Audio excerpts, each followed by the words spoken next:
Bueno, me da mucho gusto darles la bienvenida a esta conferencia dentro del Foro de Ciencias, Artes y Humanidades en diálogo que organiza la Fundación UNAM en ocasión de su 25 aniversario. Me da mucho gusto saludar al licenciado Dionis Smith, muchas gracias, presidente de la Fundación UNAM, y por supuesto a nuestro conferencista de hoy, el doctor Luis Pineda, investigador aquí del IMAS. Pues sin más, yo quisiera invitar al licenciado Dionis Smith que nos dirija unas palabras antes de iniciar el evento. Licenciado. Muchas gracias y muchas gracias a todos por acompañarnos. Buenas tardes.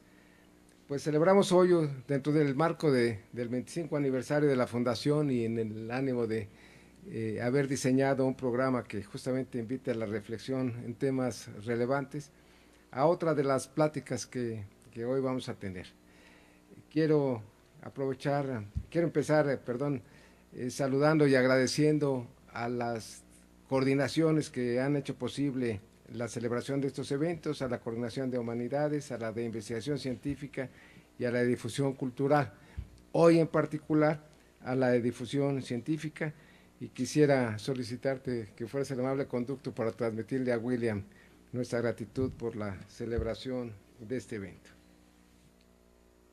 La tónica de las presentaciones anteriores, para quienes nos hayan hecho el favor de acompañarlos, ha sido de tal naturaleza que nos ha permitido, y así lo hemos comentado en sesiones anteriores, que en una sesión pues de una hora y cuarto, cada uno de los temas, por su importancia, pero sobre todo por la presentación que hacen los ponentes y por los temas que han puesto a consideración y a nuestra reflexión, pues nos han venido acostumbrando a que después de esa hora salgamos muy motivados, muy reflexivos, conociéndonos mejor en nuestra naturaleza humana y teniendo enfrente el enorme desafío de conocer mejor algunas de estas habilidades que nos acompañan y sobre las cuales no ponemos siempre la mirada.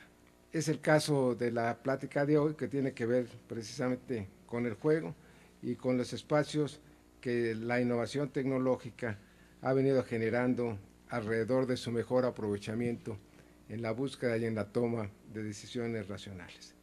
De manera que pues es muy grato, estamos ciertos de que se habrá de cumplir también en esta presentación con este desafío, y que una hora solamente nos hará salir distintos de cómo entramos a esta reunión. Ese es tu desafío. Muchas gracias y gracias a todos por habernos acompañado. Gracias, Boris. Es que venía corriendo por la lluvia. Gracias. Voy a presentar al conferencista, yo, el doctor Luis Pineda. El doctor Luis Pineda es ingeniero electrónico por la Universidad de Anáhuac, maestro en ciencias computacionales por el Instituto Tecnológico de Estudios Superiores de Monterrey, Campus Morelos, doctor por la Universidad de Edimburgo, Escocia. Fue investigador en el Instituto de Investigaciones Eléctricas e investigador asociado en la Universidad de Edimburgo. Ha sido docente invitado en la Universidad Estatal de Ohio, en los Estados Unidos, y profesor invitado en la Universidad Tecnológica de Viena. Se incorporó al IMAS UNAM en 1998 y actualmente es el jefe del Departamento de Ciencias de la Computación, investigador titular B e investigador nacional nivel 2.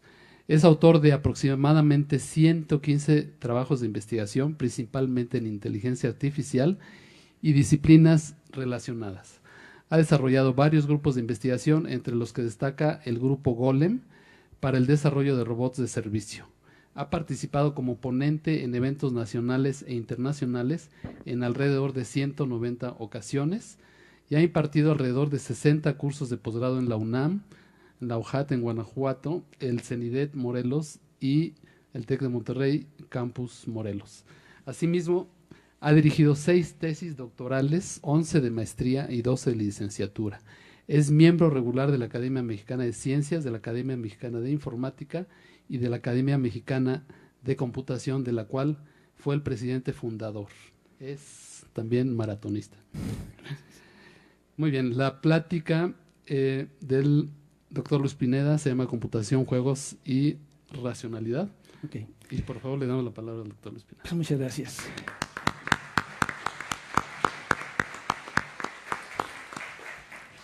Pues muchas gracias, buenas tardes, noches. Quiero felicitar a la Fundación UNAM por sus 25 años y al licenciado Mead especialmente, y también por la organización de este evento, que he tenido la oportunidad de asistir en varias ocasiones y lo he encontrado realmente muy satisfactorio y motivante. Muchas gracias. También quiero agradecer al doctor William Lee la invitación, al doctor Julio Solano por coordinar la visita y aquí al doctor Boris Escalante por moderar. Y para mí es un gran honor tener la oportunidad de dirigirme a ustedes en esta ocasión, en este auditorio de Limas, donde aquí en de Limas nació la computación en México y América Latina.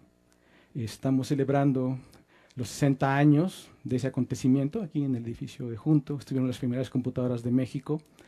Y pues para mí es un gran honor poder platicar a ustedes del tema de juegos desde la perspectiva de computación y también la implicación que tienen para la racionalidad. Lo que trataré de hacer en esta plática es platicarles un poquito acerca de la historia e importancia de los programas que juegan en la historia de la computación en general y en particular en la historia de la inteligencia artificial. Un poquito de cómo juegan, y creo que el tema al que voy a dirigir la plática es qué nos enseñan acerca de la toma de decisiones, en un sentido bastante amplio de la palabra tomar decisiones. Voy a hablar de ajedrez principalmente, o de hecho voy a hablar de ajedrez. Es el juego paradigmático, el juego racional paradigmático. Todos lo conocemos, es un juego de táctica, de estrategia. Su origen es milenario. De acuerdo con la leyenda, lo inventó Sisá para satisfacer al rey Sheram, quien estaba muy triste. Entonces Sheram se puso a jugar el juego, le gustó mucho y le dijo: te voy a dar lo que quieras en agradecimiento. Y de manera muy inteligente Sisá le dijo: pues mira, yo nada más quiero que me des 1 gramo de trigo por el primer cuadro del tablero, 2 por el segundo, 4 por el tercero, 8 por el cuarto, y así hasta los 64 cuadros. Entonces Shizam le dijo: bueno, perdiste una oportunidad de recibir una gran recompensa, pero cuando sus matemáticos le dieron la cifra, era de 18 trillones de granos de trigo, que por ahí alguien vi que dice que son como 12,000 kilómetros cúbicos, o como si hiciera un silo de 10 por 10 metros que va de aquí hasta el sol, lleno de trigo. Entonces, pues no le pudieron pagar. Ahora, ¿qué tiene que ver los juegos y la racionalidad? Bueno, pues intuitivamente, porque cuando jugamos seguimos las reglas del juego. Y de hecho, en un sentido muy, muy amplio de la palabra juego, ya nos hablaron hace 15 días de ese sentido, pero siempre hay esto de seguir las reglas del juego, y por supuesto los juegos los jugamos en la naturaleza, entonces los juegos siguen las leyes de la naturaleza. Y en el centro de los juegos, especialmente los juegos racionales, está la toma de decisiones, la movida. Y la movida es el centro de la racionalidad, y de esto voy a platicar en esta plática. Entonces, la primera pregunta es, ¿la movida está predeterminada o se hace libremente? Cuando Kasparov mueve una ficha en el tablero, ¿realmente ejerce su libre albedrío o está predestinado a mover esa ficha en el tablero? Entonces, porque si ejerce su libre albedrío, tiene que haber algo de indeterminación. En algún momento del proceso algo tiene que estar determinado, porque si estuviera determinado, entonces pues no ejercería su libre albedrío. Además, para esta pregunta es muy importante ver cuál es el escenario del juego y la interacción, porque el que toma las decisiones, el jugador, está en un escenario donde hay otros jugadores que también toman decisiones, y aparte puede que haya eventos en el ambiente como tirar un dado, esta interacción, si hay una indeterminación en el ambiente, pues esa indeterminación también afecta a la toma de decisiones. Entonces, al tomar las decisiones tenemos que tomar en cuenta el escenario de la interacción. Esta pregunta es en los juegos importante, pero también es importante hoy en día, porque de los juegos, especialmente los juegos que juegan las computadoras, pasamos rápidamente a los robots, que hacen algo muy parecido, vamos a verlo. Y la pregunta inicial aquí es si los robots pueden ser racionales, es decir, los robots pues están determinados de alguna manera, pero hoy en día tenemos todos estos robots en el entorno y pues a mucha gente le interesa saber si toman decisiones libremente o no. Y hoy en día tenemos además la llamada inteligencia artificial, o sea, han visto en los periódicos, en las revistas, en la televisión, los futuristas, los novelistas, incluso hasta los presidentes de la República están hablando de inteligencia artificial. Se ha vuelto común y corriente por la importancia estratégica que tiene. Y una pregunta muy importante es si la inteligencia artificial en este sentido toma decisiones libremente, porque eso tiene muchas repercusiones en cómo manejamos a la tecnología o cómo la vemos. Y esto nos lleva a retomar esta disputa ancestral entre el determinismo versus el libre albedrío. Y el determinismo es esa idea de que realmente todo está determinado. ¿Recuerdan ustedes a Laplace, que decía que el estado presente del universo es el efecto del pasado y la causa del futuro? Y hay esa historia del demonio de Laplace que decía que puede haber una inteligencia que conociera todas las leyes de la naturaleza y con saber un estado del universo, es decir, las posiciones y velocidades de las partículas, podría conocer todo el pasado y todo el futuro. Entonces, si existe este determinismo, pues el libre albedrío es una ilusión, como muchos filósofos lo han sostenido a lo largo de la historia.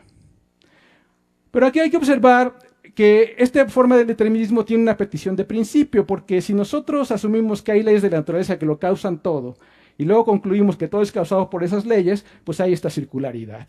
Realmente no es un principio, es una estipulación. Pero mucha gente está tentado a aceptarla porque la alternativa es que realmente hay indeterminación. O sea, que en el universo hay cosas que no tienen causa, que surgen, digámoslo así, de la nada. Y entonces esto es muy difícil de aceptarlo y fue lo que llevó a Einstein, que también tenía una visión determinista, a decir que Dios no había jugado al mundo con los dados. Entonces aquí lo que quiero hacer en esta plática es analizar esta oposición desde el punto de vista de la computación.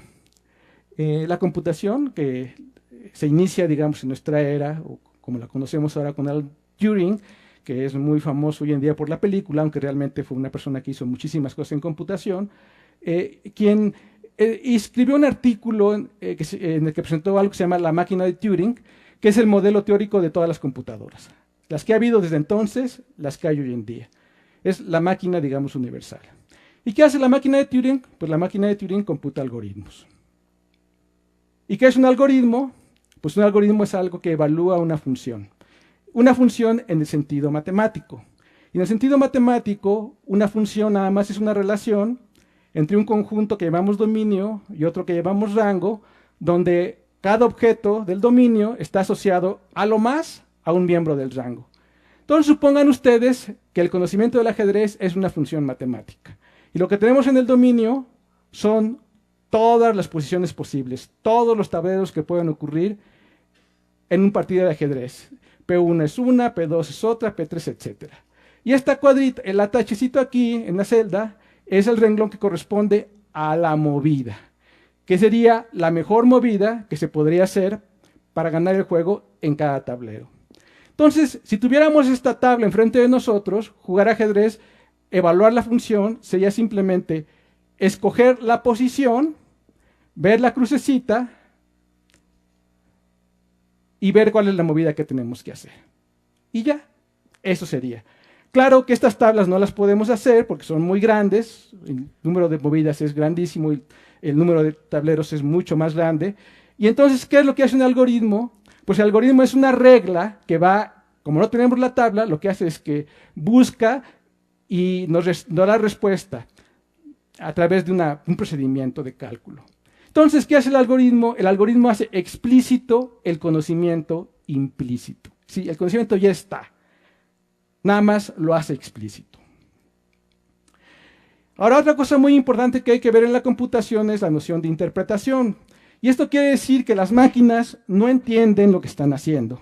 Las máquinas, son como coches. O sea, la máquina que está jugando ajedrez no sabe que está jugando ajedrez, no sabe lo que es un tablero de ajedrez y no sabe lo que son las movidas. Él manipula unos símbolos que nosotros, los seres humanos, interpretamos y asignamos ese significado. Entonces, la conciencia está en nosotros, la máquina nada más es un apoyo tecnológico. Para entender esto un poquito mejor, podemos pensarlo en términos de la noción de niveles de sistema. Un nivel de sistema es un nivel de abstracción en el que estudiamos un fenómeno con cierto foco, donde hay ciertos términos teóricos, ciertas leyes causales, que nos permite, digámoslo así, aislarlo de otros fenómenos que están relacionados, pero estudiarlo todo en conjunto sería muy complicado. Entonces, para efecto de la computación, y de manera muy general, decimos las computadoras están en el mundo físico, son máquinas, y tenemos tres niveles de abstracción principales: el de dispositivos, el simbólico y el funcional. El dispositivo es el hardware, o sea, que construimos nosotros, los ingenieros de hardware, y esos, pues ahí hacen su trabajo, y con eso nosotros podemos hacer programas de cómputo a nivel de software, que es el nivel simbólico. Pero al programador no le importa cómo está hecha la computadora, porque está abstrayendo ese nivel. Lo único que le importa es poder hacer el programa, poder meter los datos y poder leerlos en la pantalla. Entonces, el nivel de software es el nivel simbólico. Pero una vez que tenemos los símbolos en la pantalla o en las tarjetas, el ser humano, o sea, nosotros leemos el programa, y en el nivel funcional quiere decir que convertimos ese conocimiento que está, digamos, en el papel, lo convertimos en conocimiento de nuestra mente, y eso es lo que se llama el nivel funcional. El punto es este: los dos niveles de abajo en el mundo físico, esos los hace la computadora, pero la interpretación lo hacemos nosotros. Entonces, para que haya una computación artificial, es decir, inventada por los seres humanos, se necesitan dos. Se necesita la máquina que haga el proceso de manipulación y se necesita el intérprete, que somos nosotros los seres humanos. Y eso nos lleva a una distinción fundamental entre la computación artificial, que son las máquinas, y la computación natural, que son las computaciones que hacemos los seres biológicos, hacemos nosotros, los animales y nosotros en particular. Y es que en la computación natural nada más se necesita uno: la máquina, que es el cerebro, y nosotros somos el mismo. Entonces eso se marca una línea muy importante para entender al fenómeno computacional. Ahora, Turing hizo otro artículo muy famoso que se llama Computer Machinery Intelligence en 1950, donde preguntó por primera vez en un foro académico científico si las máquinas podían pensar. Ese artículo es muy famoso porque ahí presenta Turing la prueba de Turing, que ustedes todos conocen, es muy popular hoy en día, y básicamente es esta idea de que si tenemos una computadora que es muy inteligente, o porque conversa con nosotros, y nosotros no podemos distinguirla de un ser humano, pues tendremos que pensar que esa computadora es inteligente y piensa. Entonces, no lo voy a analizar mucho, pero en ese mismo artículo, Turing hace otra cosa de manera primero implícita y luego muy explícitamente. Y dice que las computadoras pueden representar conocimiento. Y esto quiere decir que los conceptos del conocimiento humano, todos los conceptos del conocimiento humano, como el ajedrez, por ejemplo, se representan en computadoras. Y como las computadoras lo que hacen es procesar funciones, quiere decir que todo el conocimiento se puede representar como funciones matemáticas, que es una idea también muy antigua en el pensamiento humano, que podemos remontar incluso al yazismo de Platón. Ahora, y esta observación inicia el programa de investigación de la inteligencia artificial, que de hecho en este artículo Turing lo pone muy claramente y lo hemos seguido de manera muy literal desde ese entonces a la fecha. Ahora, si el cerebro humano fuera como una computadora, que no lo es, como voy a explicar un poquito más adelante, cuando menos yo creo que no lo es, entonces el concepto de ajedrez, que tenemos por aquí, se representaría en el cerebro como un trazo de memoria, que veo aquí, y este trazo de memoria representa una función, que es la función ajedrez. Entonces, cuando yo voy a jugar ajedrez y hago una movida, entonces veo el tablero, se prende mi concepto en la mente, y como es una función, tengo una respuesta que es la movida. ¿Okay? Y eso es lo que yo estaría haciendo cuando juego ajedrez. Y determinísticamente, completamente determinísticamente. Y si hay duda, Turing en este mismo artículo declara que la predicción de la que estamos hablando aquí, de que las máquinas son deterministas, es decir, que van a llegar a un estado o a un resultado completamente predeterminado, es mucho más cercana a la implementación práctica de la considerada por Laplace. Estas son las palabras de Turing, que dijo: si Laplace es determinista, yo soy todavía más. El siguiente personaje de nuestra plática es Shannon, el fundador de la teoría de la información. Escribió un artículo en 1948 donde se presenta esta teoría originalmente, y para nosotros es relevante en esta plática porque nos permite hablar del entorno de interacción. Entonces, la teoría de la información, de una manera muy directa, lo que Shannon dijo es esto, básicamente. No todos los mensajes son igualmente importantes. ¿Están todos de acuerdo conmigo?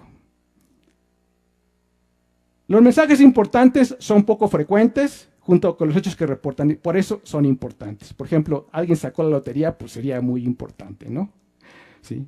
Ahora, los mensajes triviales, esos son muy frecuentes, lo decimos todo el tiempo, y por eso no son importantes. Por ejemplo, todo lo que se manda en Twitter, o sea que si lo dejamos de mandar, pues realmente no habría cosas diferentes mucho, ¿no? Ahora, Shannon dijo esto. Bueno, vamos a aprovechar esta idea y vamos a codificar a los mensajes de acuerdo a su importancia. De tal manera que la longitud del mensaje sea proporcional a qué tan importante es. Mientras más chiquito, menos importante. Mientras más grande, más importante. Y en base a esta noción, presentó una noción que se llama la entropía de información, o entropía informacional, que es el concepto central en la teoría de la información. Y básicamente dice, la entropía es el tamaño promedio de los mensajes. ¿Okay? Ahora, lo interesante es que si los mensajes tienen un tamaño que depende de que son tan importantes, entonces la entropía mide qué tan importantes son en general los mensajes que está compartiendo una comunidad. ¿Okay? Entonces hay comunidades muy pasivas que prenden pocos mensajes, poco importantes, son muy mecánicas y viceversa. Otro aspecto de esto mismo es que la entropía es una medida de qué tan indeterminado es el escenario en su conjunto, el escenario de comunicación. Entonces piensen ustedes en tres escenarios entrópicos posibles. Uno, una fábrica de obreros, una comunicación normal o lo que pasa en un desastre natural. Entonces en la fábrica de obreros, ¿cuál es la comunicación? Pues diríamos, se comunican poquito y lo que se comunican no es muy importante. Piensen ustedes en la línea de producción de la maquila, están los robots y están los obreros del otro lado de la línea y platican poquito y lo que hagan pues no incide mucho en su conducta. ¿Okay? Y de hecho podrían no platicar, nada más hacer su actividad, no se comunicarían y su entropía sería muy baja, podría ser incluso cero, y ahí diríamos que los seres humanos, los obreros, pues son casi como los robots, porque su conducta está completamente determinada. Ahora, en la comunicación normal, nosotros mandamos mensajes y esos mensajes cambian la conducta de nuestros interlocutores. Por eso nos comunicamos.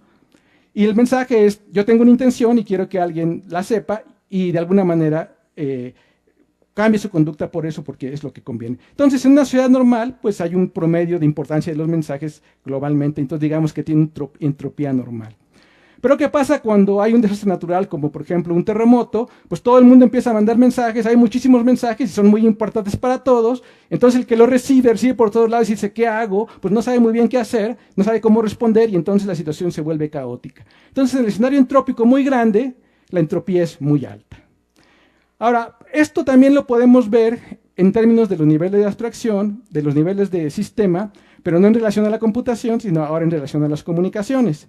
Las comunicaciones, por supuesto, se dan también en un mundo físico, y aquí tenemos tres niveles. El nivel del medio, el nivel del símbolo y el nivel funcional.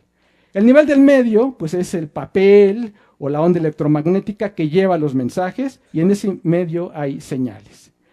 El nivel simbólico, pues son los mensajes que van codificados, es lo que va por la línea, pero una vez más, ese mensaje, el nivel simbólico, lo tenemos que interpretar los seres humanos para convertir el símbolo en conocimiento en nivel funcional. Como ven, hay esta interacción, este diálogo entre la computación y la comunicación.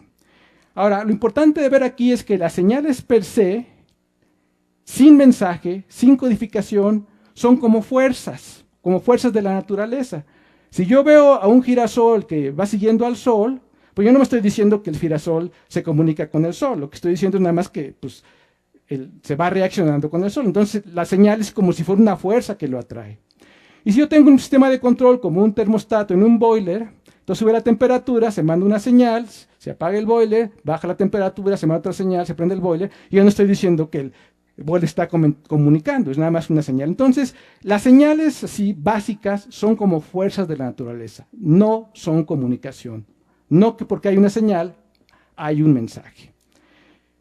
Los mensajes, por otro lado, son producto de agentes intencionales, de gente que tiene intenciones y los mandamos. El mensaje, lo importante, no es las letras que ponemos en el papel, sino es la intención que yo tengo y mi interlocutor, cuando me entiende, es que entiende esa intención y actúa en consecuencia. Entonces también son como fuerzas, pero cuya magnitud no depende del estímulo físico directamente, sino depende de la interpretación, que ya es algo mental, y entonces son fuerzas de una naturaleza muy, muy diferente. Entonces, aquí la relación entre la computación y la interpretación es, en ambas lo esencial es el proceso de interpretación del mensaje al conocimiento, y ese es un proceso computacional. Y otra cosa que también causa mucha confusión en muchos lugares, en muchos foros, es que se confunde a los fenómenos físicos con computaciones y no lo son.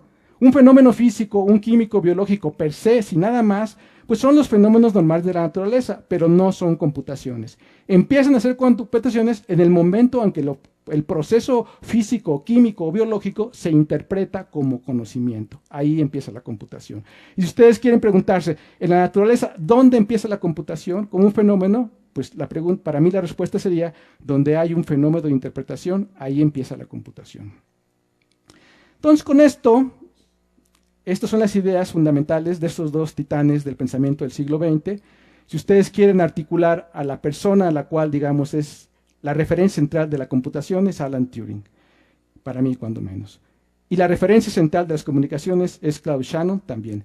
Y estas dos personas construyeron el mundo de la tecnología de computación y de la información de la que nosotros disfrutamos hoy en día. Hubo muchísimos más, pero ellos son dos personajes paradigmáticos de esta historia. Y aparte, de manera muy interesante, también nos presentan dos visiones del mundo. Una visión determinista en la computación, las computaciones se programan, y por otro lado, en la teoría de las comunicaciones, en Shannon, se asume por diseño del sistema que el mundo es indeterminado. Pero también ven esta historia, Shannon y Turing, porque los dos construyeron máquinas de ajedrez. Los dos estuvieron interesados en los juegos. Y de hecho, de las más importantes que hemos tenido. Turing escribió el primer programa completo de ajedrez en la historia. Lo escribió en 1948. Él empezó a platicar de este programa desde el 41, cuando estaban en ese laboratorio de secreto de la Armada Británica en Bletchley, donde estaban haciendo la computadora que rompió los códigos alemanes. Y lo escribió en papel en el 48 porque todavía no había ninguna computadora capaz de correr el programa físicamente. Y lo que hacía es que movía al ser humano y luego él pretendía hacer la computadora y seguía él con papel y lápiz sus cálculos y lo hacía por media hora, todo lo rápido que podía, y tiraba. Y así jugaba. Y se conservan juegos jugados por Turing personalmente, en particular uno del 52. Ahora, Shannon, por su lado, escribió también un artículo de ajedrez en esas épocas, pero él construyó un autómata con relevadores electromecánicos, con relays. Este autómata podía jugar hasta 6 piezas. Cada vez que el ajedrez jugaba, había 150 operaciones de elevadores y como en 10 a 15 segundos pues respondía y tenía un elemento aleatorio en el tablero. Entonces aquí hay una fotografía de Shannon con su máquina de automática del 49 y la otra persona que está aquí es Lasker, quien fuera campeón mundial de ajedrez entre 1894 y 1921. ¿Okay? Entonces, los dos estaban interesados en los juegos racionales y construyeron estas máquinas. Ahora lo que quiero hacer en los próximos minutos es tratar de darles una intuición de cómo juegan las máquinas, muy, muy intuitivamente, pero cuál es exactamente, qué es lo que hacen en el fondo. Y las máquinas emplean un algoritmo que se llama Minimax, que es de hecho un algoritmo muy bonito, tiene una gran historia en el pensamiento humano. Hice unas láminas para dárselas, pero desafortunadamente no me va a dar tiempo. Pero muchos pensadores de gran nivel en la historia del pensamiento humano han pasado por aquí. Y lo que hace este algoritmo, lo central es que define lo que se llama una función de evaluación. Por ejemplo, para el ajedrez es qué tan buena es una posición del tablero para un jugador y para el otro. Entonces, si digamos que esta función, mientras más alto es el valor de la función, quiere decir que la jugada es mejor para blancas, y mientras más baja con números negativos es mejor para negras. Y 0 es cuando la posición es igual para los dos. Entonces, por ejemplo, la función más sencilla que podemos pensar es el valor de las piezas en el tablero. Como ustedes saben, los que les gusta el ajedrez, los peones valen 1, los alfiles y los caballos valen 3, las torres valen 5, la dama vale 9 y el rey, pues si se pierde el juego. Entonces, el valor del juego es el número de piezas por su valor. Aquí tengo un ejemplo. Y este ejemplo lo saqué de un partido jugado por Turochamp, que es el programa que escribió Turing contra Kasparov. ¿Quién cree que ganó? Entonces aquí la función de evaluación es -1. Negras lleva un caballo de ventaja, pero lleva 2 peones menos. Blancas tienen sus 8 peones. Entonces digamos que este tablero es -1, este valor. Pero a ustedes les gusta el ajedrez, verán que realmente aquí negras ya ganó, porque la reina se va a mover a esta casilla, a la casilla H3, y luego viene el caballo que se va a mover a G4, y hay mate aquí, esta amenaza, y ya no hay manera que el blanco se la quite encima. Entonces realmente este juego no vale -1, sino vale como menos infinito prácticamente. Negras ya ganó. Nada más que aquí para ilustrarlo se les puse la función más fácil. Pero una cosa que hacen los juegos de ajedrez es hacer estas funciones muy, muy sofisticadas para encontrar el valor de los tableros de una manera más adecuada. Ahora, ¿qué hace el algoritmo con esta función de evaluación? Entonces, el algoritmo lo que hace es que crea una gráfica de movidas y tableros donde este círculo blanco, los círculos representan posiciones. Y hasta arriba está quien va a mover. Entonces, digamos que va a mover blancas. Ahora, supónganse que blancas tiene 2 movidas, una por la izquierda y otra por la derecha. Y cuando llegue, va a llegar a un tablero donde toca jugar a negras. Y a su vez, negras, supónganse que tiene una movida por la izquierda y una por la derecha en cada lado, y le va a tocar a blancas otra vez. ¿Okay? Entonces, este arbolito representa ver una jugada, un turno hacia adelante. Muevo yo, y depende de lo que muevan, dónde quedo. Entonces, el algoritmo lo que hace es evaluar la posición, el valor de la función de evaluación de izquierda a derecha y de arriba hacia abajo. Entonces, supónganse que vale 1. Y luego evaluamos la otra y supónganse que vale -4. Ahora, como le toca a negras, ¿qué va a escoger negras? Pues -4, porque él quiere minimizar. Y por el otro lado, supónganse que este vale 1 y este vale 5. Entonces, como le toca a negras, ¿qué va a hacer? Pues 1, porque él quiere minimizar. Y ahora tenemos estas dos posiciones, pero le toca ahora a blancas. ¿Y qué es lo que quiere hacer blancas? Quiere maximizar, pues entonces blancas escoge 1, y entonces esta es la movida que se escoge. Básicamente eso es lo que hace el programa de ajedrez. Ahora, el problema está en que si esto que vimos aquí es una movida hacia adelante, imagínense 2 movidas adelante, imagínense n movidas adelante.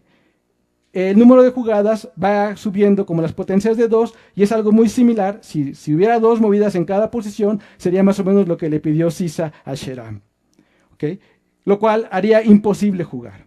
Entonces, y de hecho en el ajedrez, pues la complejidad va a ser R, que es el factor de ramificación, que es el número de jugadas posibles en cada tablero, elevado al número de niveles que queramos ver hacia adelante. Y se dice que en el ajedrez en promedio hay como 30 movidas posibles en cada tablero. Y si pensamos en un juego de 50 movidas por jugador, pues tendremos 30 a las 100 posibles movidas que tenemos que analizar.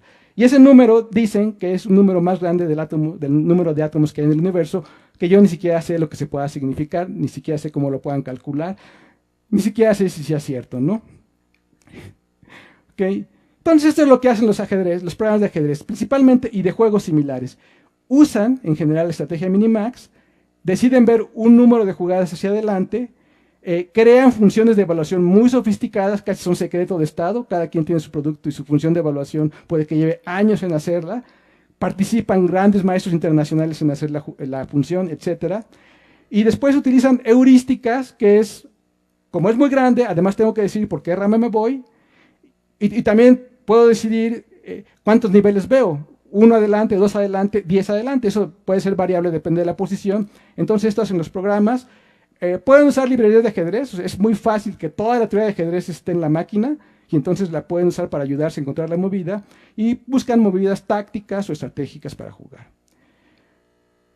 Entonces, así son los programas. Y aquí les puse una tablita de lo que ha pasado desde entonces. Me voy a centrar en 3. El primero que sí jugó realmente con una computadora real fue en 1957 por Weinstein y jugaba 2 turnos hacia adelante y tardaba 8 minutos en hacer cada movida. 9 años después de que Turing hizo el programa completo. Luego hubo varios. Me voy a tener hasta el 97, que es el juego muy famoso entre Kasparov y Deep Blue, que ganó Deep Blue 3,5 contra 2,5. Aquí les tengo el número de movidas que hacía Deep Blue. 200,000 millones de jugadas por segundo. Y además podía haber de 6 a 16 niveles hacia adelante, es decir, 3 a 8 en promedio, pero su heurística le permitía que en algunos casos podía haber hasta 20 jugadas hacia adelante. Y con eso ya le pudieron ganar a Kasparov. ¿Okay? Y después de eso ya vinieron muchos programas. Hay un campeonato mundial de programas de ajedrez. Estos programas ustedes los pueden conseguir en Windows o en Unix. Y han mejorado mucho las funciones de evaluación. El actual campeón del mundo se llama Stockfish. Y tiene un rating de 3,443, según chequé. Y juega 35 millones de jugadas por segundo. 35 millones por segundo. Ahora, Kasparov analizaba 10 posiciones en 3 minutos. Entonces aquí ven que hay una asimetría tremenda entre lo que es la máquina y lo que es el ser humano. Y el rating máximo de Kasparov fue 2,851, aparentemente en 1999. Y por ahí también busqué para esta plática cuál es el máximo rating humano en la historia. Y según vi es el de Magnus Carlsen de 2,882 que hizo en 2014, que comparados con los 3,500 que están en las máquinas de ajedrez un día, pues claramente sabemos que nunca les vamos a ganar ya. Pero la pregunta importante es ¿por qué jugamos nosotros así y por qué las máquinas juegan así? Pero antes de ir a esa pregunta, de manera general, digo, ¿por qué el interés en las máquinas que juegan ajedrez, en la computación e inteligencia artificial? ¿Por qué Turing, por qué Shannon tuvieron interés? Bueno, yo creo que porque les gustaba el juego, pero también porque la toma de decisiones está en el centro de la racionalidad. Cuando somos racionales, tomamos decisiones. Entonces, estudiar la racionalidad computacional es como poner al proceso de toma de decisiones en un tubo de ensayo para experimentación. Lo podemos analizar. Racionalidad. Bueno, la racionalidad no es algo que pasa nada más cuando un ajedrecista está pensando, o cuando un matemático está resolviendo un teorema, o cuando un lógico está resolviendo un teorema. Ahí es una parte de la racionalidad, pero no es en general la racionalidad. La racionalidad tiene que ver con algo que hacemos todos nosotros todo el tiempo en la vida cotidiana.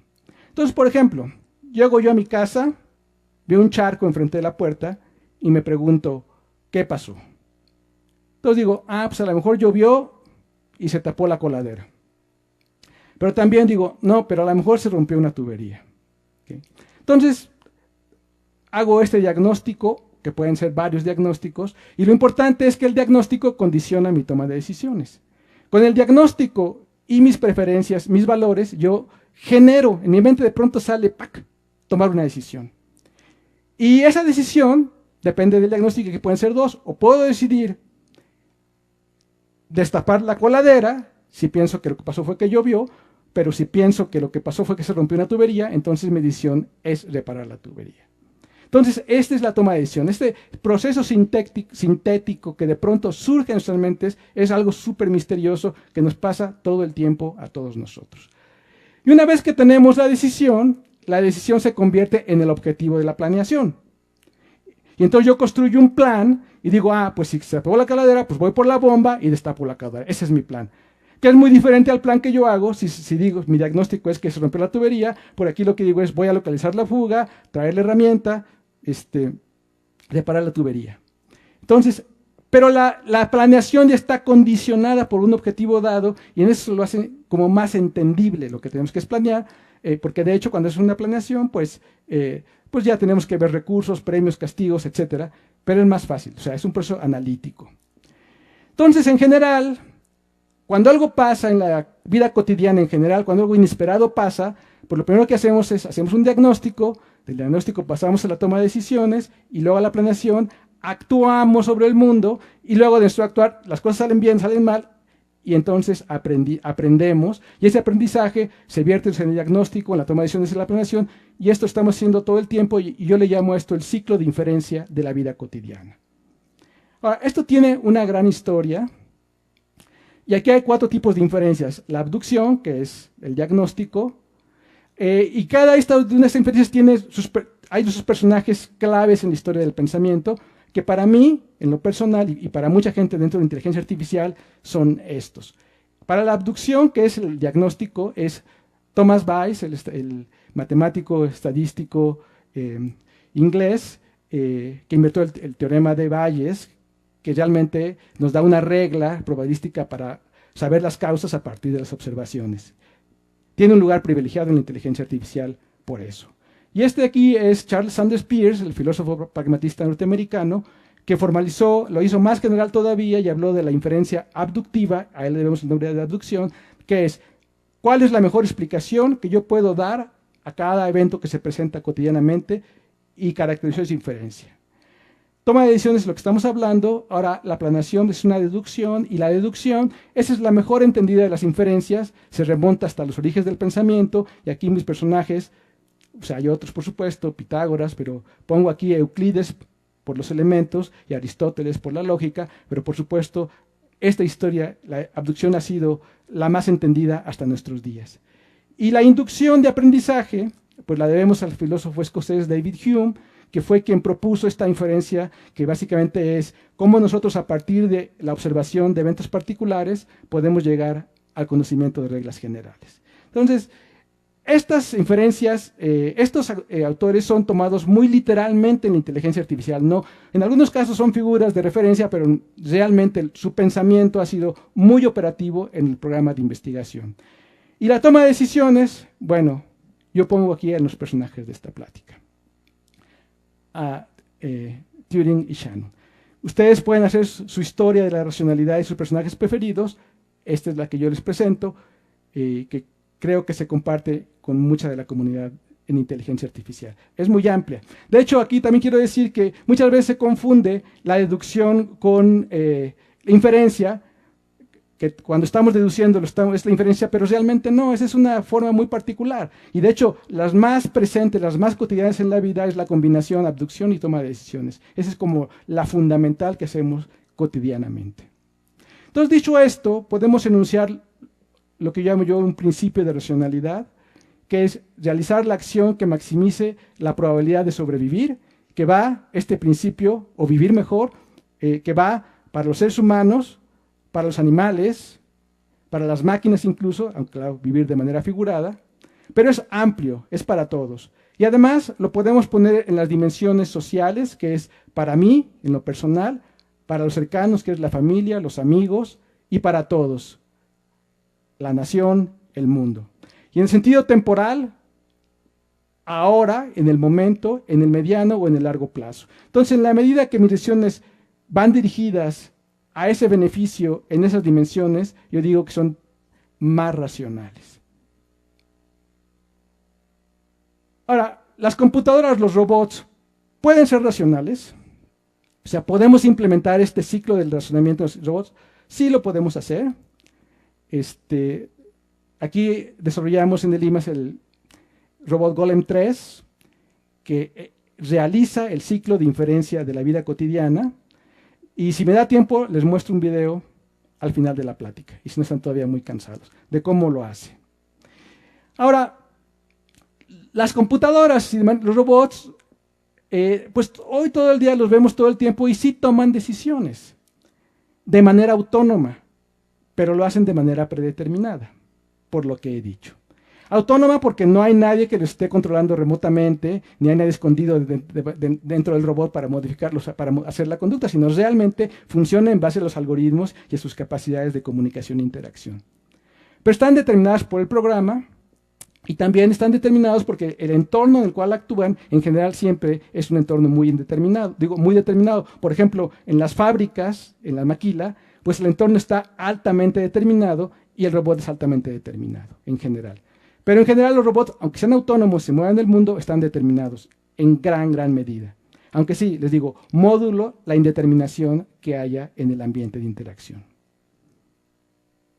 Entonces, la oposición que hay que analizar es la autonomía del robot, posiblemente determinada, versus el libre albedrío, que también es autónomo, aunque realmente en el fondo hay un nivel de indeterminación. Y una manera de verlo nos lo ofrecen los juegos que juegan los juegos computadoras que juegan, nos ofrecen una vía para ver esta pregunta. ¿Cómo juegan las máquinas versus cómo jugamos los seres humanos? Entonces ahí está otra vez Kasparov. Entonces perdió el juego, perdió contra Deep Blue, le dolió, dijo me hicieron trampa, le mostraron que no, hizo variantes, perdió, tuvo que aceptarlo. Y entonces dijo, ok, está bien. Pero entonces la meta de la inteligencia artificial ya no es que hacer computadoras que le ganen a los seres humanos, sino es hacer programas que jueguen como jugamos los seres humanos. Esa está más buena, más difícil, es más interesante. Entonces vamos a ver, ¿qué podemos ver de lo que les he dicho ahora y que es muy intuitivo? Bueno, ¿qué hace el jugador humano? Pues la percepción y la memoria cuentan mucho. Está Kasparov, se pone frente al tablero, ve el tablero y ya sabe un chorro de lo que va a pasar. Percepción ligada con la memoria. Y luego analiza poquito. 10 jugadas, nada más, 10 movidas. 4 o 5 niveles adelante, una probablemente. Y cada vez que mueve, aprende un chorro. Es como juega el jugador humano. Ahora, ¿qué hace la máquina que he mostrado hasta ahorita? Percepción, nada. El tablero es nada más una imagen externa, podemos teclear el E5, E4, etcétera, y la máquina perfecto responde, no hay percepción ahí. Memoria, poquito, aquí hablaríamos de la memoria, por ejemplo, que tiene todos los libros de la teoría de ajedrez en la memoria y lo utiliza para jugar. Pero es poquito para una máquina de ajedrez. Y análisis, casi todo. Los 35,000 millones de jugadas, o los 200,000 millones de jugadas por segundo. Y aprendizaje, ¿qué hace la máquina? Hasta lo que he dicho ahorita, casi nada. ¿Okay? Entonces, es lo que hace una máquina, que es muy diferente a lo que hace un ser humano. Ahora, las cosas han cambiado recientemente. El año pasado, en diciembre, se presentó un programa que se llama AlphaZero, que es igual que el AlphaGo de la plática de la semana, hace 15 días. Ustedes recordarán que nos hablaron del programa que juega Go y les gana a todos. Entonces, se hizo para el ajedrez, esa misma técnica. Y este programa juega con una cosa que se llaman redes neuronales profundas convolucionales y aprendizaje por refuerzo, que es el centro de la inteligencia artificial que está ahorita en los periódicos. Eso hace, básicamente. A este programa nada más se le dan las reglas del juego, se entrena solito jugando consigo mismo y después de 24 horas de estarse entrenando, es capaz de ganarle al campeón mundial de Go, hombre-máquina, de Shogi, que es el ajedrez japonés, y del ajedrez normal. Este programa le gana incluso al Stockfish que hemos visto ya. ¿Y qué hace AlphaZero? Pues AlphaZero, con este entrenamiento de redes neuronales convolucionales y aprendizaje por refuerzo, para cada posición del tablero y cada acción M, produce la probabilidad de que si se hace una movida M, la movida, en ese tablero se va a ganar. Entonces, resulta que AlphaZero algo hace muy similar a esta función del ajedrez, que en lugar de tenerlo implícito, lo tiene explícito. Es como la función que va de todas las posiciones a todas las movidas. Y es súper interesante que esto pueda salir de un juego de ajedrez. Entonces, cuando le damos la movida y está entrenado, inmediatamente lo que hace este programa es nos da, esta es tu mejor movida y si la haces tienes tantos chances de ganar. Bien interesante. Ahora, es también muy interesante que no se quedan con esto. O sea, uno podría jugar ajedrez así, simplemente con lo que entrega esta máquina, pero no, AlphaZero de todas maneras usa Minimax. Una vez que le dan las mejores jugadas la red, entonces entra el algoritmo de Minimax y juega.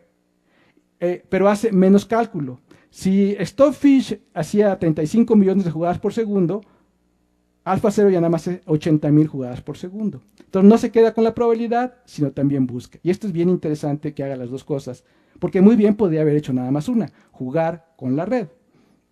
Pero mejora si juega pensando.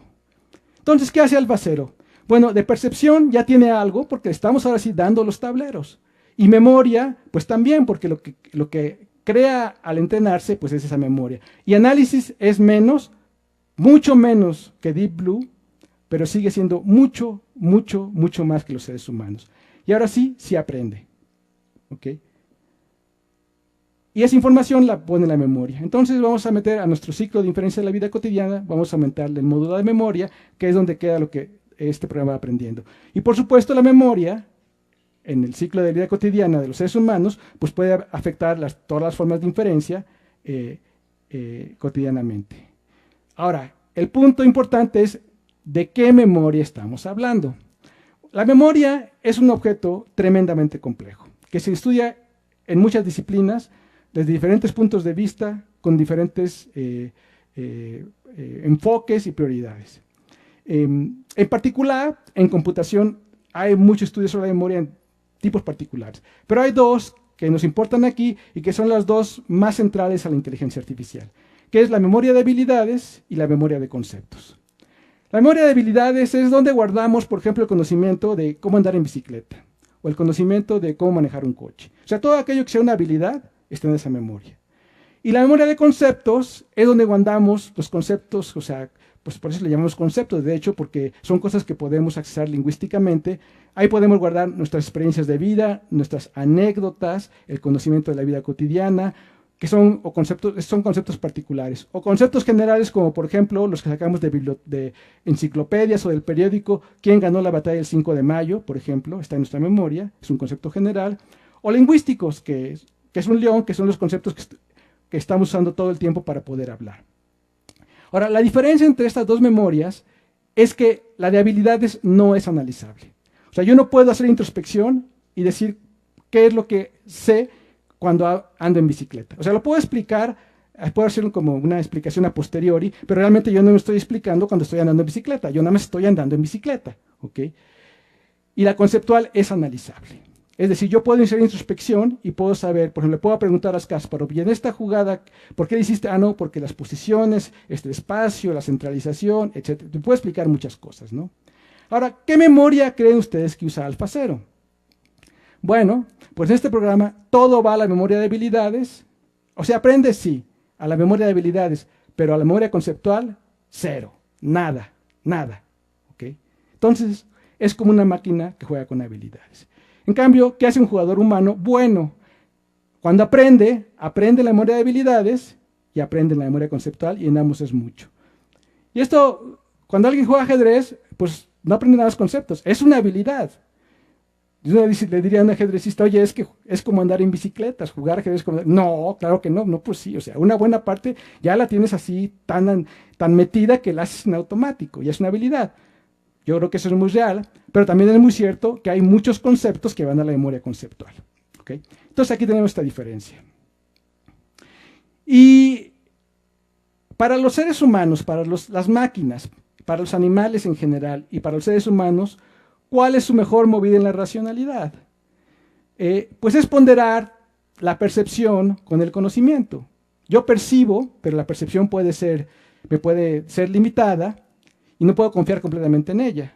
Puede haber ruido, fallas de atención, mi propia percepción tiene ciertas capacidades. Y la otra es usar mi experiencia, mi conocimiento, tanto explícito como implícito, que yo guardo en la memoria. Entonces, ¿qué hay en la percepción? Pues tengo esquemas perceptuales y la memoria de habilidades. La memoria de habilidades es una memoria perceptual realmente. Y por el lado tengo la memoria conceptual más el análisis, que es lo que hago cuando hago Minimax, que yo veo las consecuencias de lo que sé. Bueno, entonces la mejor movida es ponderar ambas. Eso es lo que me da. ¿Qué hace AlphaZero? Saca su memoria, saca la habilidad, pero no se queda con eso. Ve también que le da Minimax para ponderar el pensamiento con la habilidad y entonces esa es su movida y con eso gana. Y si se dan cuenta, eso es súper importante para tomar buenas decisiones. Y de hecho, para sobrevivir. Ahora aquí, la inteligencia artificial de hoy en día, la de los gurús, los predicadores, los políticos y toda la gente que está hablando de inteligencia artificial hoy en día, ¿de qué está hablando? Si van a ver a la tecnología, lo que realmente está en la tecnología, están hablando de esta parte de acá, de la memoria, de la perceptual, memoria de habilidades y probablemente con algunos esquemas perceptuales, pero cero conocimiento. Entonces, si ustedes le apuestan a una máquina de inteligencia artificial, le están apostando a una máquina que nada más le está dando un diagnóstico por habilidad, pero que no está pensando al respecto. Entonces, pondérenlo si ustedes van con eso. ¿Ok? Ahora, AlphaZero, como les decía, es un muy buen compromiso porque utiliza esta percepción y ya hace algo implícito en la memoria, pero nada de conocimiento explícito, nada de conceptos explícitos. Y para nosotros los seres humanos, lo que está en la memoria explícita, los conceptos, es súper importante. Los conceptos a los que tenemos introspección, porque ahí hay una gran parte de la experiencia de la que realmente nos hace diferentes y nos hace humanos. Ahora, ¿cómo es la memoria humana y la animal? Pues es asociativa. Aprendemos por asociación, recordamos por asociaciones. Se asexa por contenidos. Está estrechamente relacionada por la percepción, los recuerdos se traslapan, perdemos información y es entrópica. Y esto quiero decir, supónganse que tenemos, como el diagrama original, aquí está un concepto, ahora tengo dos conceptos. Tengo el ajedrez y tengo un niño que digamos que es mi sobrino. Entonces tengo en mi memoria un trazo donde se representa el ajedrez y tengo en memoria un trazo que se representa a mi sobrino. Entonces veo yo un tablero de ajedrez y se activa mi concepto en mi cerebro del ajedrez. Pero como está traslapado con el concepto del sobrino, pues también se activa el concepto del sobrino. Entonces asocio una cosa con la otra. Y de esa asociación surge a lo mejor el conocimiento de que mi hijo sobrino juega ajedrez. ¿Okay? Entonces los conceptos ya no están separados, sino están entrelazados. Y eso justamente da la posibilidad de tener asociaciones. Y si hay esa asociatividad, entonces cuando yo veo el tablero de ajedrez, entonces es muy factible pensar que no hay una sola conducta que está determinada, sino pueden ser varias conductas. Y la pregunta es, si cuando llevo el tablero en mi mente surgen varias preguntas, ¿qué hago? Entonces yo digo, pues lo que hay que hacer, lo que se hace es seleccionar una conducta de manera aleatoria. Entonces el pensamiento tiene esa aleatoriedad.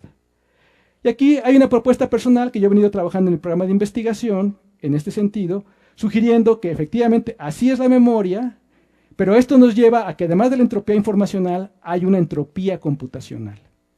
Y esa entropía computacional es el promedio o grado de indeterminación de las unidades de memoria o de proceso que tenemos en nuestra mente y asimismo de las conductas asociadas que se van a originar como producto de la percepción y la interpretación. Entonces, la memoria asociativa es una facultad esencialmente indeterminada. Pero la indeterminación está modulada por la experiencia, es decir, por el conocimiento que yo ya tengo. Y con esto llego a esta tabla en la que sumarizo, o sea, resumo los atributos y la comparación entre la computación artificial versus la natural. En términos, o sea, la máquina de Turing es la computación artificial y la computación natural, pues, de los cerebros biológicos. Entonces, en 4 dimensiones, su capacidad algorítmica, su estructura de memoria, si tienen memoria asociativa o no, y la entropía. Entonces, en la máquina de Turing, la capacidad algorítmica es muy alta, es lo que hacen las máquinas, corren algoritmos. Pero su memoria es local, es decir, que sus recuerdos están separados, no están entrelazados. No hay memoria asociativa, de hecho, la memoria de la máquina de Turing es una cajonera donde hay cajones, cada cajón tiene un número y ahí están guardados los recuerdos. Y para acceder a un recuerdo hay que ir a la cajonera a ver su número, abrirlo y sacarlo, y luego eso para bajar. Entonces, esa es la estructura de memoria RAM, que se llama Random Access Memory. Entonces no es asociativa y la entropía es 0. ¿Por qué? Porque la máquina de Turing está, por definición, por diseño, completamente determinada. En cambio, la natural, lo que yo sugiero es que la demanda algorítmica es muy baja. Nosotros en nuestra cabeza corremos poquitos algoritmos, tenemos muy poca capacidad y solamente que sean muy fáciles de correr. Nuestra memoria tiene una estructura completamente distribuida, los recuerdos tienen que traslaparse de manera amplia, la memoria es asociativa de manera fundamental y tiene que tener una entropía moderada para que sea útil. Y aquí llego a esta frase que le tomo prestada a Ranulfo Romo, que se la he visto en más de una ocasión, que dice que él habla de la pequeña ventana de libre albedrío. Y esta ventana surgiría, de acuerdo con lo que estoy platicando, de ponderar la determinación de la inferencia, que es más bien determinada, con la indeterminación de la memoria, o tomando en cuenta la indeterminación que está en el ambiente en el que tomamos las decisiones. para terminar, ¿de dónde puede venir la indeterminación en la computación natural? Y pues nada más una, de la naturaleza misma, no hay de otra. Somos seres que estamos en la naturaleza. Y para apreciar esto, podemos volver a acudir a la noción de niveles de sistemas, pero vamos a poner ahora a las ciencias, a la física, a la química, a la biología y a la psicología. Y el grado de indeterminación tiene que surgir del fenómeno físico, pero se va amplificando según vamos subiendo el nivel de abstracción. Porque en la química tenemos ya moléculas más estructuradas, requieren más energía, son más inestables, es más probable que estén determinado. Y la biología, pues tenemos estructuras mucho más complejas que tienen que estar más indeterminadas. Y la psicología que es el nivel de la comunicación, de la computación y la comunicación, donde vemos que todo el mundo toma decisiones todo el tiempo, de manera altamente indeterminada.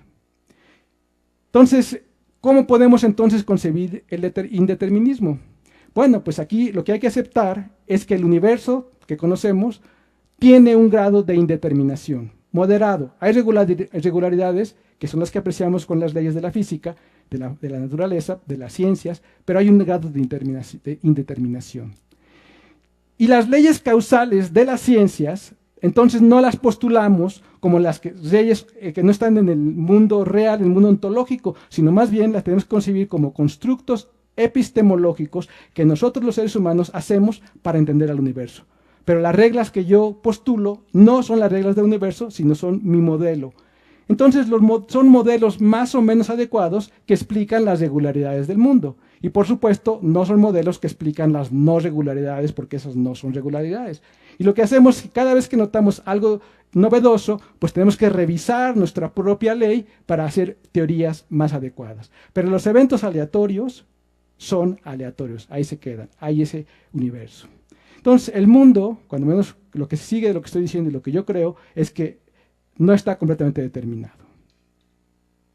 Esto, por supuesto, no resuelve el problema del libre albedrío, porque el libre albedrío involucra a la conciencia, a las emociones, a la voluntad, a la determinación, al dolor, al placer, a la fortaleza y a muchas otras cosas ante las cuales la computación formalmente tiene muy poco que decir. Pero lo importante es que podemos estar seguros, cuando menos yo lo creo así, que las máquinas de Turing, los robots, la inteligencia artificial no pueden tener libre albedrío. Pueden ser autónomos, pero no pueden tener libre albedrío. Los agentes intencionales que se comunican, incluyendo a los animales, nosotros, pues sí, porque es una parte que viene de la computación natural. Okay. Entonces, para concluir, si todavía tengo tiempo y no están muy cansados, les puedo mostrar un video del robot Golem llevando a cabo el ciclo de la inferencia de la vida cotidiana. Ahora, en esta demostración, es una demostración que se presentó en Alemania en abril, donde ganamos el tercer lugar en la competencia de robot de servicios, en una competencia sumamente disputada, con muchas eventualidades. Ganamos el primer lugar para el jurado técnico, pero había otro jurado externo que no nos calificó bien, y aparte hubo vicisitudes, pero fue muy buen tercer lugar. Ahora, lo que hace aquí Golem, el robot Golem, es, él es asistente en un supermercado. Y lo que tiene que hacer es atender al cliente. Pero además de eso, tiene que mantener el supermercado ordenado, que son como sus dos valores. Pero luego en los supermercados, pues la gente mueve las cosas y no siempre está en su lugar. Entonces, cuando le dan algo, una orden, pues tiene que ir al stand correspondiente y puede que el objeto no esté ahí o puede que no esté ordenado y entonces tiene que llevar a cabo esa tarea, para lo cual tiene que hacer diagnósticos de lo que se encuentra, que no están conforme a las expectativas, tomar decisiones consistentes con los diagnósticos, hacer planes y ejecutarlos, y esto de manera recurrente hasta que logra satisfacer al cliente.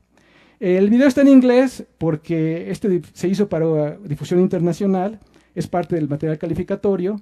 El grupo Golem hicimos sistemas en español mucho tiempo, pero tuvimos que cambiarnos al inglés para competir internacionalmente, y aquí se los paso. Hello, my name is Golem and I am an assistant in the supermarket. I will wait for an instruction.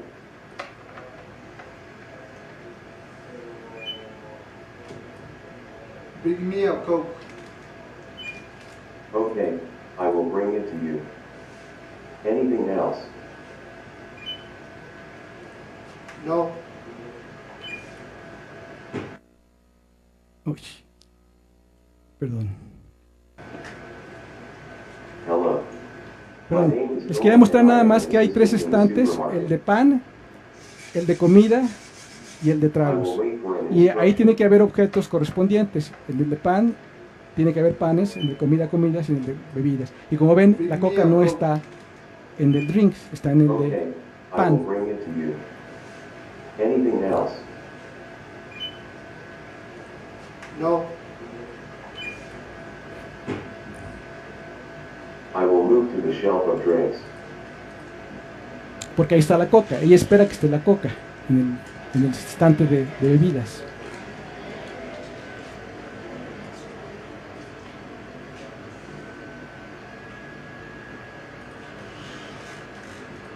I arrive.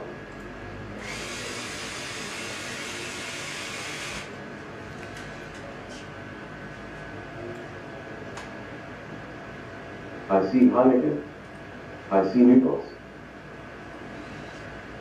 I will search the coat.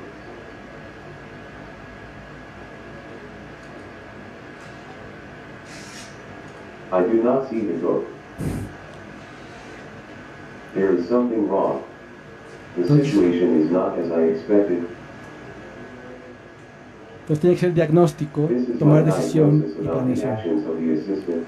Entonces lo que él cree He que went to pasó the shelf of bread and put the biscuits. a la luz de la He went to información. the shelf of food and put the Coke. He went to the shelf of drinks and put the Heineken and the noodles. My decision is, I will realign the noodles in the shelf of food and bring the Coke to the client. My plan is, I will move to the shelf of drinks, find the noodles and grasp it. I will move to the shelf of food, deliver the noodles, find the Coke and grasp it. I will move to the client and deliver the Coke. Now I will proceed with the execution of my plan. I will search the noodles. Pues reporta cada acción para que sepamos cuál es su pensamiento. Pero Here is the object. I will grasp the noodles.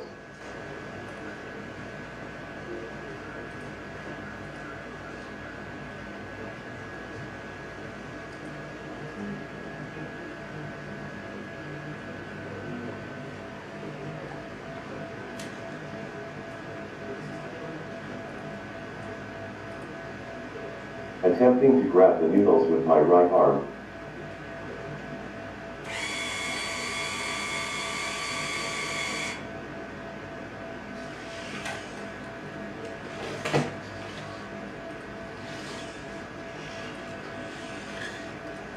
I took the noodles. I will move to the shelf of food.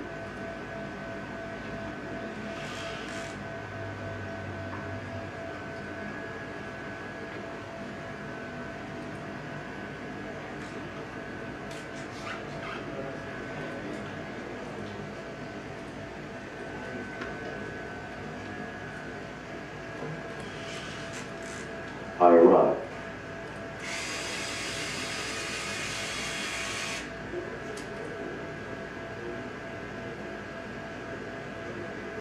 I see Kellogg's.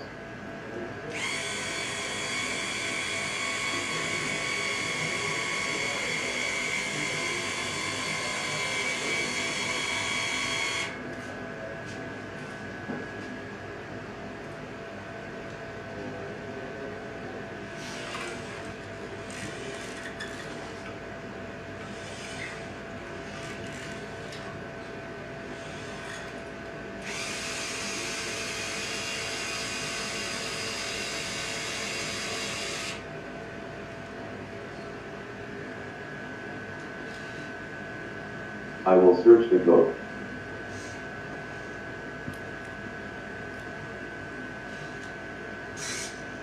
I do not see the Coke. There is something wrong. The situation is not as I expected. This is my diagnosis about the actions of the assistant. He went to the shelf of bread and put the biscuits and the Coke. He went to the shelf of drinks and put the Heineken and the noodles. He went to the shelf of food and put the Kellogg's. My decision is, I will bring the Coke to the client. My plan is, I will move to the shelf of bread, find the Coke and grasp it. I will move to the client and deliver the Coke. Now I will proceed with the execution of my plan. Entonces, como ven, esto ya es correcto. Ya encontró el plan correcto. El primero no lo encontró porque no tenía información total, pero ya avanzó y ahora realmente el plan es correcto y la decisión puede llevarla a cumplir con la orden directamente. Pues ya va a terminar, ya nada más encuentra la coca y se la da a la persona. Si quieren lo podemos terminar. Para todo lo que está haciendo Golem, lo está haciendo dinámicamente, no tiene programado su movimiento, su visión, todo está viendo, está hablando, se está moviendo, computando todo en tiempo real. I see Coke. Finally. I will search the Coke.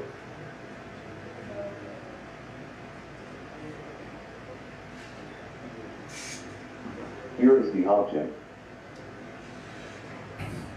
I will grasp the Coke.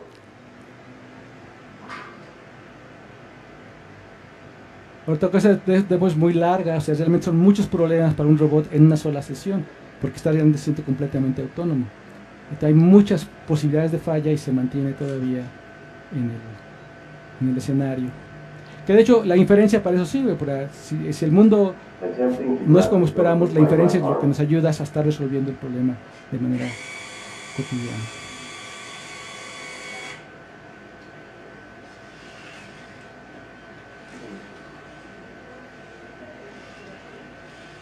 Bueno, pues lo dejo correr y para que vean que sí finalmente le da la coca al cliente, pero si quieren seguimos con...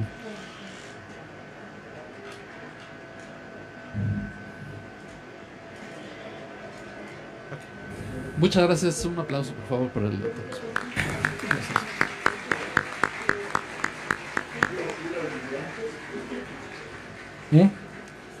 Bien, tenemos espacio para un par de preguntas. Por favor, ¿alguien quisiera hacer una pregunta para el doctor Luis Pineda?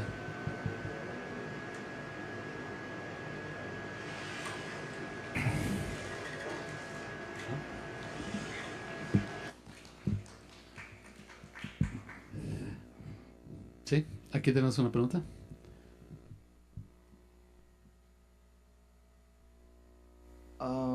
Tengo duda de con qué lenguaje, con qué herramientas se programa, por ejemplo, el Alpha 0 o en este caso Golem. Bueno, el caso de Golem, estos robots son muy complejos e involucran muchos niveles de programación. De hecho, les platico un poquito. Golem está hecho aquí enteramente en la UNAM a partir de componentes básicos. Es un diseño de hardware y la parte esencial del software las hemos desarrollado aquí, incluso el diseño de las piezas mecánicas y todo eso. Entonces, hay componentes básicos. Lenguajes de programación, pues hay desde dependen de la función, o sea, si vamos de alto nivel hacia bajo nivel, toda la parte de razonamiento y de representación del conocimiento es un lenguaje que se llama Prolog, que es de programación lógica. Ahora, el sistema operativo es Linux en una parte y tiene otra computadora que corre en Windows. Y dependiendo de la habilidad, si es lenguaje o si es visión o si es conducta motora, se puede programar en C, en C++, en Python, etc. Entonces, todos estos lenguajes están conviviendo en el medio ambiente y es parte del proyecto, o sea, el modelo conceptual de cómo se integra. ¿Okay? En el caso de Alpha 0, no estoy seguro exactamente con qué se programa, me imagino que puede que sea C++ o C, pero lo que te puedo decir es que corre en una supercomputadora. ¿Okay? Y de hecho recientemente compitió con Stockfish, que corre en Linux, y sí ganó Alpha 0. Aunque los de hicieron Stockfish hicieron sí, pero estaba corriendo con una computadora, no estábamos corriendo con Linux, lo cual es un poquito justo o no, pero porque si toma en cuenta el número de jugadas que se hacen, pues no era tanto el reto. Pero no sé si esto responde a tu pregunta. Pero son proyectos muy complejos donde ya el lenguaje de programación es una decisión muy de alto nivel. O sea, hay varios niveles de conceptualización, de integración, y tenemos que usar una gran variedad de herramientas y coordinarlas para poder conseguir estos productos, estos proyectos. Muy bien, ¿alguna otra pregunta?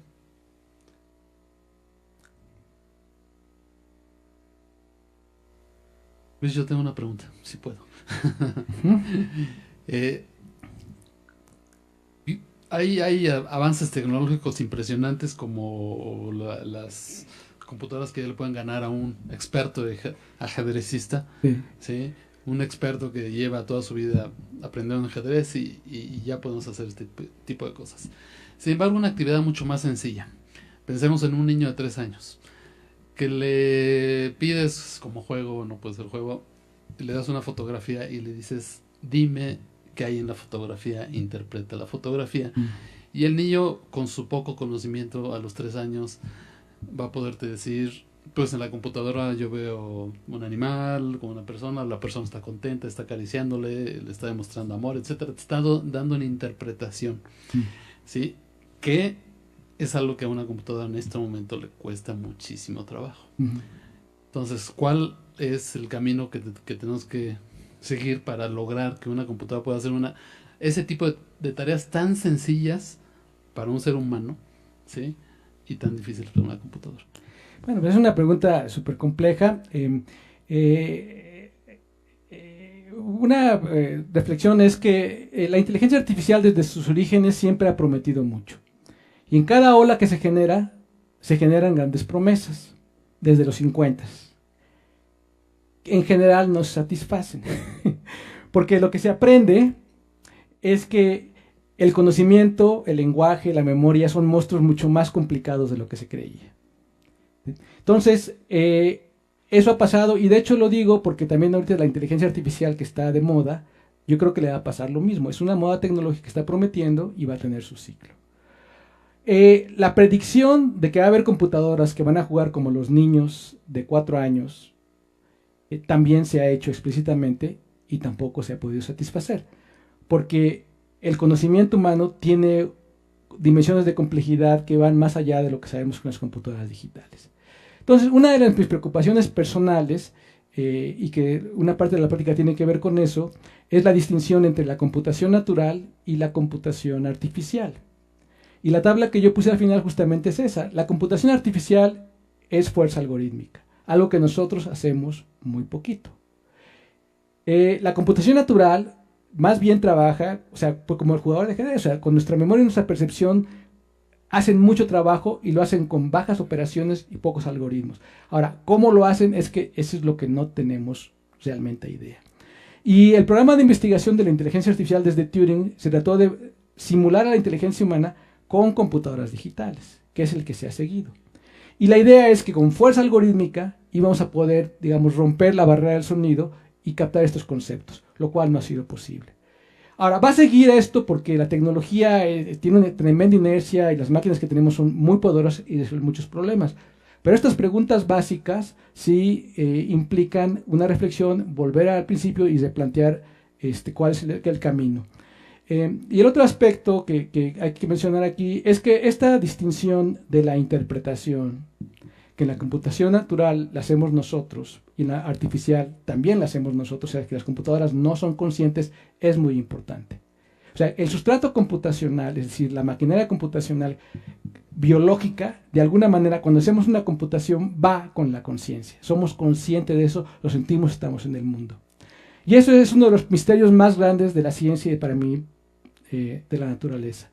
¿Cómo es que sentimos lo que sucede? Es decir, ¿cómo hacemos esa interpretación cotidianamente? Lo hacemos los seres biológicos, pero sabemos, o sea, yo creo que no lo hacen las máquinas porque nosotros le construimos y no le ponemos nada, y yo no he visto ninguno de los planteamientos que hay al respecto, ninguna idea mínimamente razonable, para mí cuando menos, de cómo es ese proceso.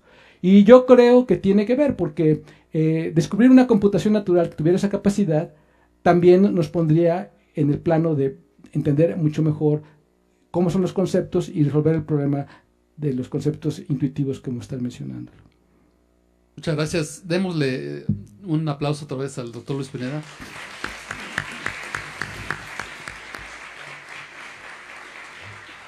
Y quisiera pedirle al licenciado Donicio Mid unas palabras para cerrar el evento. Muchas gracias a Boris, muchas gracias Luis Alberto. La verdad es que esta presentación sí nos deja, yo diría, abrumados de reflexiones. Yo quiero subrayar solamente 2 o 3. Primero, me apena decirlo, yo aprendí a jugar primero dominó que ajedrez, porque la regla del dominó, que fue la primera, es que cada vez que pierde uno tiene la culpa al compañero. En el caso del ajedrez no es excusa. Cuando uno pierde es porque uno es muy malo, francamente. Entonces no tiene esa descarga psicológica que contribuye a ser más llevadera el espacio de recreación. Pero yo creo que por encima de todo lo que nos deja tu presentación, y no quisiera entrar a hacer comentarios más puntuales que los puedo hacer de todo lo que has dicho, es que sí debemos de sentirnos asombrados de la capacidad de la persona humana. Lo que encierra el cerebro con el que convivimos en forma cotidiana y lo que nos da como posibilidad de existencia, de vida cotidiana, sin que ni siquiera cobremos conciencia de que lo que tenemos enfrente es este complejísimo proceso que nos permite, en todos los temas que han sido objeto de nuestras reflexiones, que nos permite aprender, que nos permite sentir, que nos permite amar, que nos permite reflexionar, que nos permite recordar, que nos permite proyectar, emocionar, visualizar. Es una capacidad que si tuviéramos conciencia, hoy tú has focalizado tu presentación en solamente uno de los aspectos y has generado espacios de reflexión que ilustran esta capacidad que tiene el cerebro, frente al cual tenemos que sentir un asombro cotidiano. Creo que la lección que hoy nos dejas, esta hora, nos lleva a este cambio profundo que, saliendo de aquí, habremos de valorar mucho más esta capacidad que parece inocua. Tú mencionabas de niños de 3 años, de 4 años, con la que vivimos diario y de la cual pues no cobramos conciencia. Esta maravillosa enseñanza, formación, pues no diría yo ni cómo llegamos a tener esa capacidad los seres humanos, y en su ámbito, en su expresión, pues el reino animal también, pero que en el caso del hombre pues sí tiene todas estas manifestaciones que hoy hemos comentado, que aquí se expresan, pues que tienen que abrir una gran capacidad de asombro frente al hombre, su grandeza, su dignidad, su responsabilidad y su destino. Muchas gracias porque nos hace reflexionar en eso. Otra vez acreditamos que la universidad es espacio de vanguardia, es espacio de investigación, es espacio que nos permite ver con certeza, ver con optimismo y ver con confianza el futuro de nuestro país. Muchas gracias, Luis Alberto, muchas gracias, Boris. Gracias a todos.